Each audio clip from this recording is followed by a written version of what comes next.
Bonjour à tous, bon dimanche, bienvenue sur Génération Télévision pour votre 96e TV 168. On commence tout de suite avec la une de l'information télé.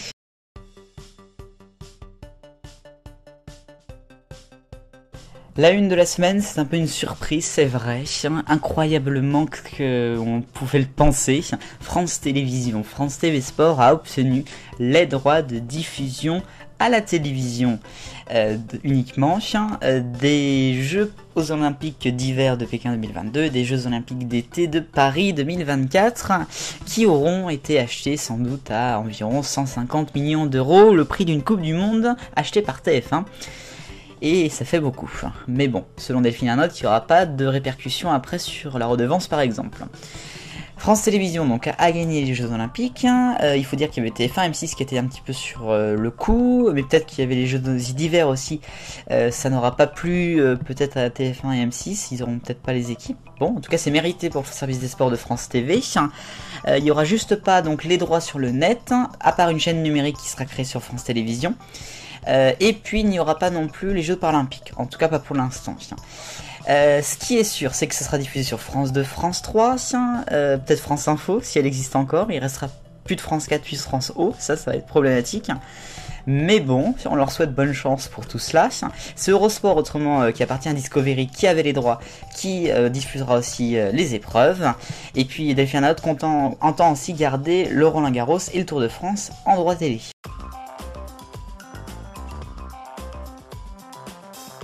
Et dans le rayon actu cette semaine, RTL Soir, personne animateur. Et oui, depuis 2012, Marc-Olivier Fogiel, Marco, était le présentateur de la tranche sur RTL. Et bien il s'en va, et oui, le célèbre animateur de radio et de télé va désormais être patron, mais d'une certaine chaîne qui s'appelle BFM TV. Et oui, il va devenir le patron de la chaîne d'info numéro 15, à la place de Hervé Béraud, qui devient donc directeur général du groupe Altis France. C'est quand même pas mal, bravo à lui. Rien n'est impossible pour Jean-Jacques Bourdin, si son émission s'arrête, eh ben oui. RMC Story, c'est une catastrophe depuis le début du mois de septembre. Là, il y avait pourtant de belles émissions, comme celle de Jean-Jacques Bourdin, ou comme Talk Show avec Jean-Baptiste Boursier.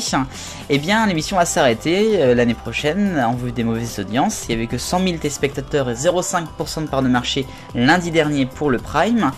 BFM TV proposera à l'Homme Libre quand même une nouvelle émission à la rentrée peut-être. Et puis on part sur M6 maintenant avec Nicolas de Taverneau, qui vous le savez le président du directoire du groupe et le président d'M6 depuis 1987, depuis le début de l'histoire. Eh bien il voulait, vous le savez, rallonger la limite d'âge pour être directeur là-bas à 72 ans. Et bien il a réussi, donc il peut rester jusqu'en 2022 maintenant.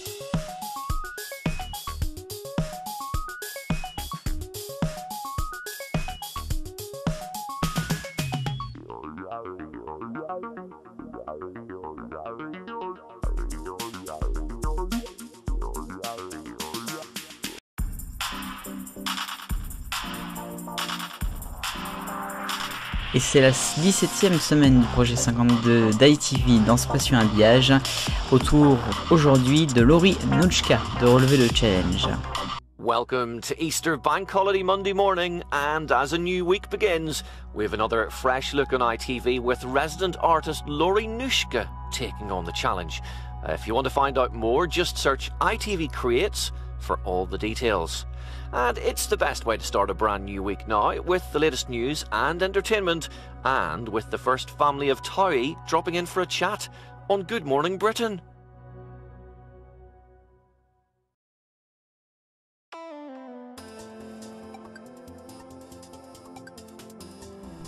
Et le focus cette semaine consacré à Arte qui s'ouvre à l'Europe. Et oui, pour le mois des élections européennes. Samedi prochain, un événement va se dérouler sur la chaîne. Elle va diffuser un documentaire de 24 heures. Et oui, quasiment 24 heures. 24 heures Europe, The Next Generation, c'est le nom de ce documentaire qui a nécessité 45 équipes techniques, 4 jours de tournage en juillet de l'année dernière. Il y aura 28 langues quand même, c'est quand même énorme. Alors le documentaire sera diffusé en tant que tel de 6h du matin le samedi à 6h du matin dimanche prochain, donc c'est plutôt pas mal. À noter donc qu'il fera intervenir des jeunes européens de 15 à 30 ans, il parlera de l'Europe, c'est un petit peu l'avenir de l'Europe qui sera en jeu. Ça sera découpé en demi-heure à chaque fois, et il y aura quand même une interruption pour le journal de 19h45 le samedi soir.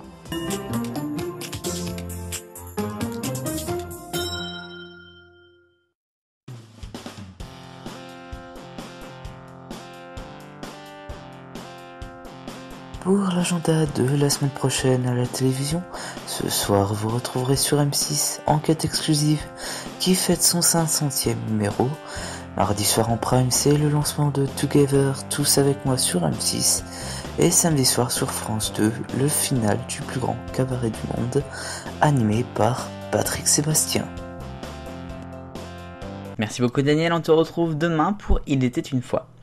Et voilà, c'est ainsi que se termine ce 96e TV 168, merci d'avoir regardé. Le programme de la semaine prochaine est à suivre dans un instant. Je vous souhaite une bonne semaine, vive le bonheur, on est tous 10 millions de copains, salut!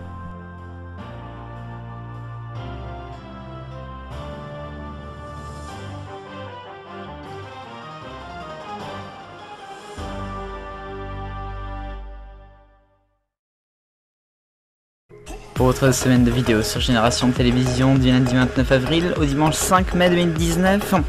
Demain, vous retrouverez Daniel pour le Il était une fois W9. Mardi, je reviendrai sur vos réactions dans le directeur des programmes.